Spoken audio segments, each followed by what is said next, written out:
ஏனுங்க எல்லோரும் எப்படி இருக்கீங்க? துபாய் வந்து 10 வருஷம் மேலே ஆகியும் நாங்கள் போகாத இடம்னா அது இந்த மியூசியம் ஆஃப் ஃப்யூச்சர் தானுங்க. சரி இன்றைக்கி போவோம், ஏவாரம் தான் ஒன்றும் இல்லையேன்ட்டு திடீர்னு போனது தான் Dubai museum of future. First floor வரைக்கும் ஃப்ரீ என்ட்ரி தானுங்க. எமிரேட்ஸ் டவர் மெட்ரோலேருந்து வந்தீங்கன்னா நேராக ஃபர்ஸ்ட் ஃப்ளோருக்கே வந்துடலாம். அப்புறம் என்ன, அங்கனக்குள்ளேயே நின்று ஸ்ட்ரக்சரல் இன்ஜினியரிங்கோட வித்தையை பார்த்து வியந்துட்டு அப்படி இப்படின்னு ஃபோட்டோக்கு போஸ் கொடுக்க வேண்டியது தான். இந்த மியூசியம் ஃபுல்லாக சுற்றி பார்க்குறதுக்கு 159 திர்ஹாம்ஸ் ஆகுது.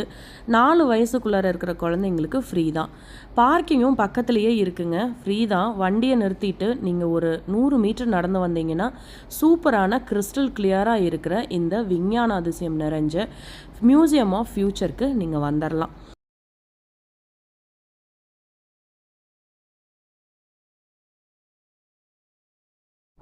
அப்புறம் அதை முடிச்சுட்டு நீங்கள் வெளியே வந்தீங்கன்னா அம்புட்டு மயிலும் முயலும் ரோட்லேயே விளையாடுதுங்க.